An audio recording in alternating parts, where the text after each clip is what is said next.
Idaho Falls Pediatrics, proudly supporting kids in our community, and 7 Questions with Emmy. Welcome back to 7 Questions with Emmy. I'm Emmy Eaton, and today I'm chatting with Donny Osmond. Donny is a music legend. He has sold over 100 million albums, hosted a talk show, a game show, and a variety show, and his residency at Harrah's has been voted Best New Show in Las Vegas. Donny, thanks so much for talking with me. It's my pleasure, Emmy. How are you doing today? Good. How are you? I'm great. I'm in New York right now, just doing some promotion. Going to go see a Broadway show tonight, and then I'm headed back to Las Vegas. What show are you going to see? I'm going to see Hugh Jackman in The Music Man. That's cool. Yeah. I love that in New York. I've been to Drew Barrymore there, so. Yes. Yeah. Yeah. So you know Drew. You're actually a correspondent for Drew, aren't you? Well. Yeah. That's one of the greatest interviews I've ever had was with Drew. I just enjoyed talking with her very, very much. She's the best. She's really good. Should we get started with the questions? Let's do it, baby. Okay. You and my friend Drew Barrymore were both famous when you were my age. What was that like, and what did you learn? It's really interesting, Emmy. I don't really have anything else to compare it to because I never really did anything other than show business in my life. Ever since I was about 4 or 5 years old, I was in the rehearsal hall singing, dancing, practicing. It was a very exciting childhood, but it was different than yours in that I didn't go to normal school.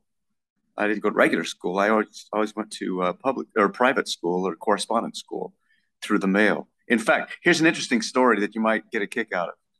A long time ago, before there was social media, when Walt Disney came up with an attraction for Disneyland, he would make a television show out of it. And so when he came up with the Haunted Mansion, you ever been into the Haunted Mansion? Yes, I was freaked out by it. Okay, well then you're going to like this story. So I was 10, I believe, when we made a television show for Walt Disney. There's an actor who was, I was in it, Kurt Russell was the main actor, and then my brothers and I was in the show.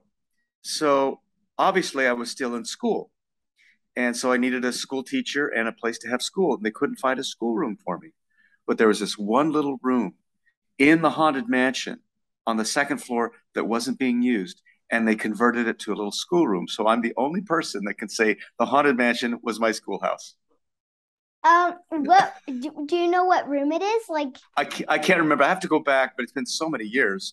But it's just this little teeny room with a window in it that wasn't being used, and that was my schoolroom. Were there any attractions in it? I had my classmates were ghosts. I'm kidding. So what's your favorite subject, Emmy? Reading. What do you like? Reading? Yeah, that's cool. We'll study hard. Education is very important. Yeah. Can you tell me about your Las Vegas show? My Las Vegas show is at Harrah's, as you mentioned.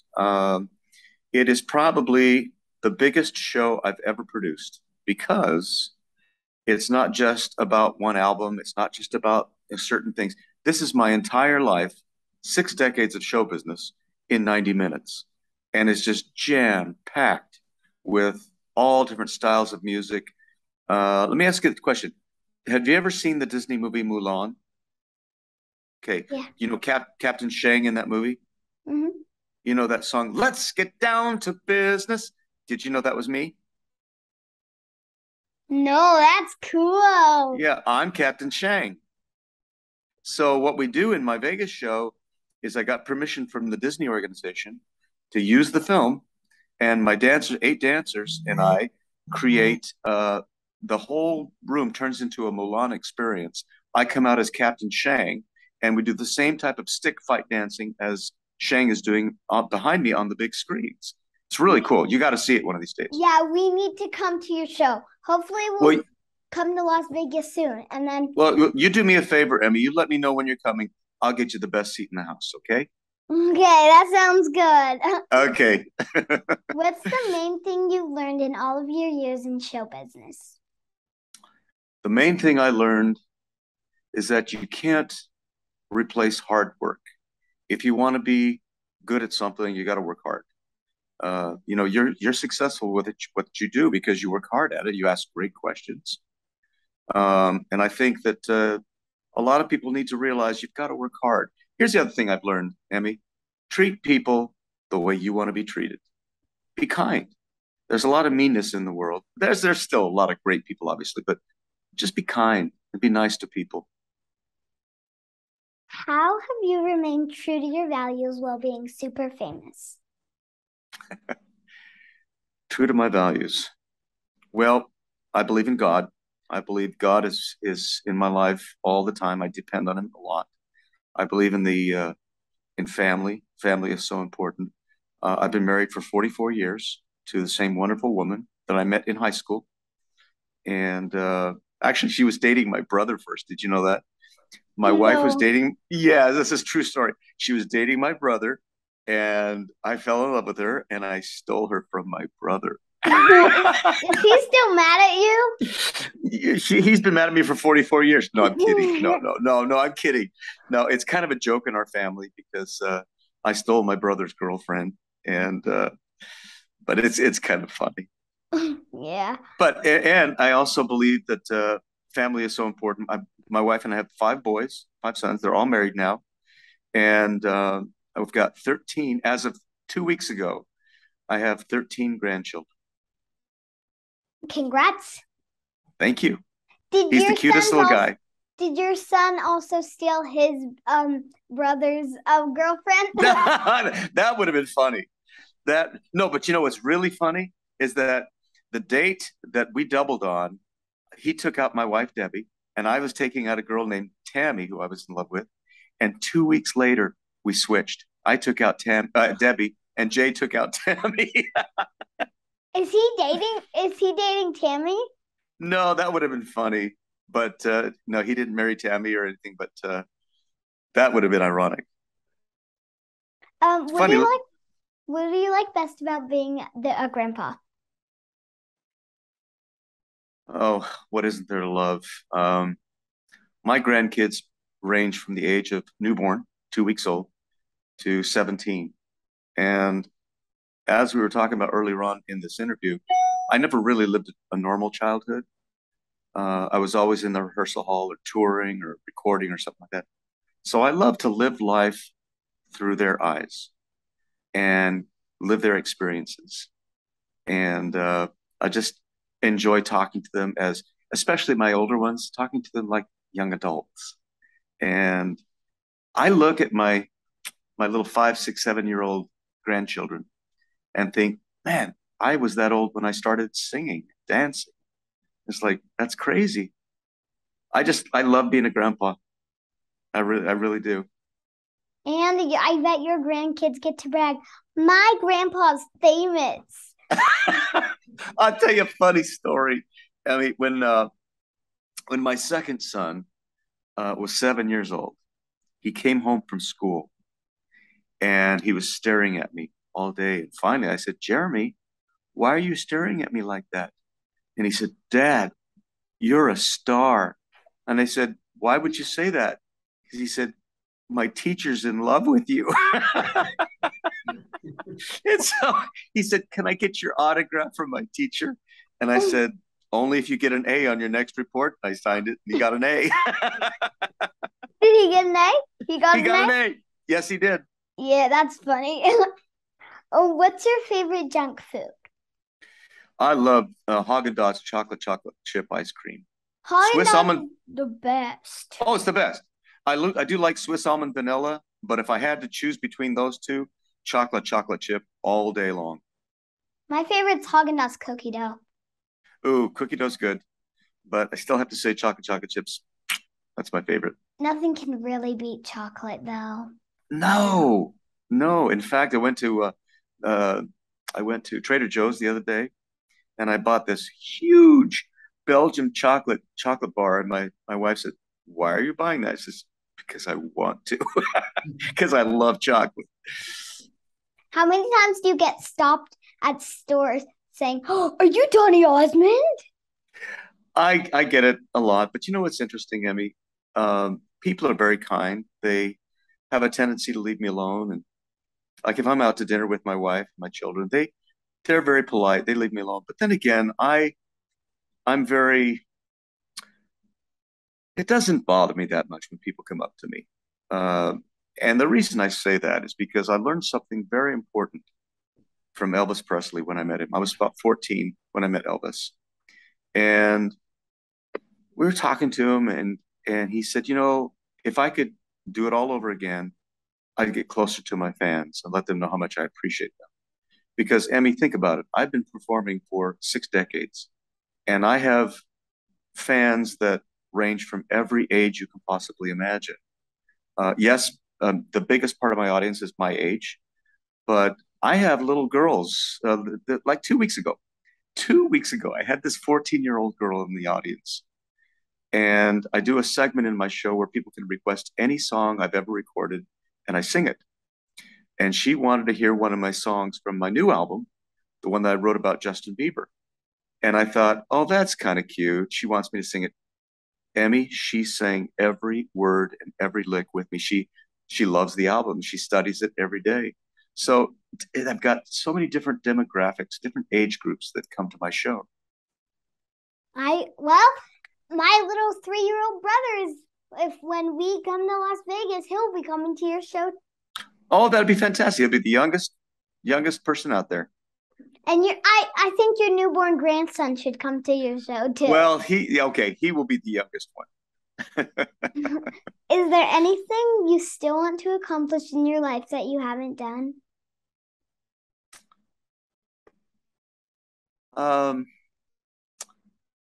What's interesting about that question, Emmy? I've done so many things in my life.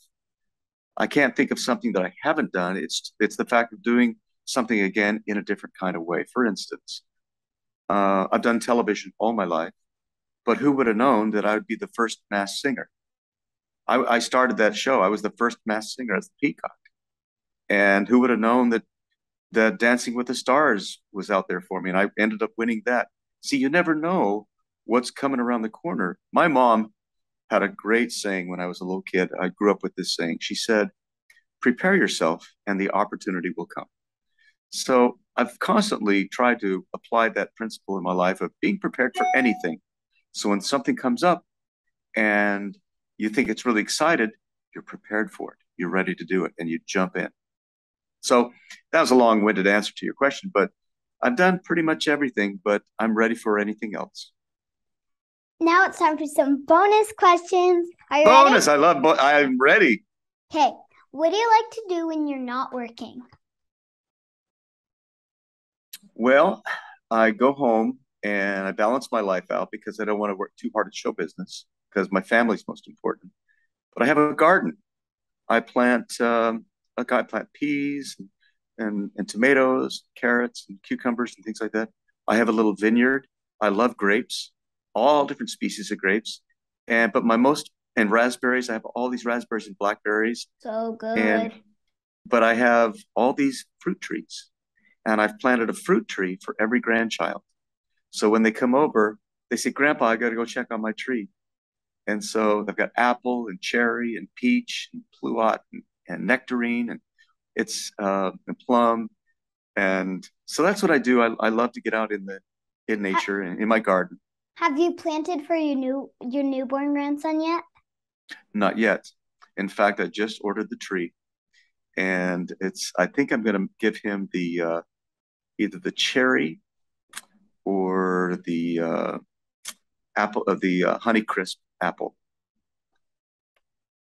Have you ever been to Idaho? Well, you already said that earlier. Yeah. Yeah. And what's your favorite way to have a potato? Well, I do have an experience in Idaho that I'm afraid to tell you about because I'm embarrassed. I can tell you. I've had a bunch of embarrassing things happen on. Well, this is pretty embarrassing. I'll tell you my most embarrassing moment if you tell me yours. Deal? Okay, it's a deal. I was at Yellowstone with my family. My kids were quite young, and we were coming out the west end, and we're coming down, and I saw this billboard for, is it Bear World, Bear Park, or Bear World? Okay. So I said to the kids, "Guys want to go see some bears?" And of course, all the kids, yeah. Well, I stopped at a grocery store before I went to Bear World. And my wife says, honey, what are you doing? I said, don't ask. I walk in and I buy all this honey. And I put honey all over my car, all over the bumpers. And I drove from Bear. My kids are screaming, "Get me out of here!" It was awful. And I thought it was kind of cool, but the bears were all over the car. It was funny. Don't ever put honey on your bumpers and drive through Bear World. Don't do it. Don't do it. We've been to Bear World before. It's kind of cool, isn't it? Okay, so my most embarrassing moment. So I was on live TV with Dana Perino. Yep. On Zoom, and it was all like the kind of app where you couldn't see the person, you could only hear them, and so I couldn't see them still, and then all of a sudden the sound went out, so I couldn't hear or see anything. So I'm like, but I had just asked a question, and so they're like, well, Emmy, and I'm like, I can't hear you. Well, they were answering, and then all of a sudden I kept asking other questions while they were in the middle, they're like. And then I'm like, question number 5. And it was super embarrassing for me because it was live and you couldn't edit it out or anything. Oh, that's funny. Well, Dana is such a pro. I love watching her. She's great. Sometimes we have to have those embarrassing moments so we can learn from them, but also look back and laugh at them. I learned that next time I should try to be on the app when you can actually see the person. Exactly. Exactly. Can you share a piece of advice you've been given that might help me in my life?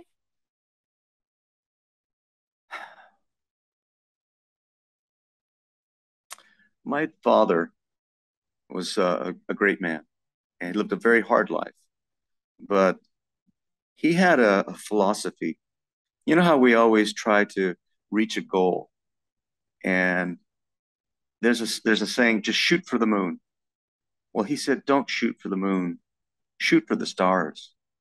Because if on your way to the moon, or on the way to the stars, you just might hit the moon. So put your goals high, aim high, and always have great aspirations and try and do the best you can in life. But even more important than that, be kind to yourself. Because sometimes, and I went through this is pretty serious discussion here, but I went through a very terrible thing of anxiety in my life. Because I tried to be anxiety too. So, well, you're talking to somebody who's a pro at it. And I got through it. But I always tried to be perfect in everything I did. And then I realized the older I got, it's okay to make a mistake. You're only human. You don't want to make too many mistakes. You want to be the best you can be, but be kind to yourself and do the best you can. And if you make a mistake, brush it off. It's okay. Just move on. Thank you so much for talking with me today, Donny. I've really enjoyed this, Emmy, and please take me up on my offer to come to Vegas. I will get you the best seat in the house, okay? Thank you. Thanks so much for watching. Remember, new 7 questions and interviews are posted every Thursday. Be sure to follow me on Facebook, Instagram, and YouTube. Love you guys. Bye.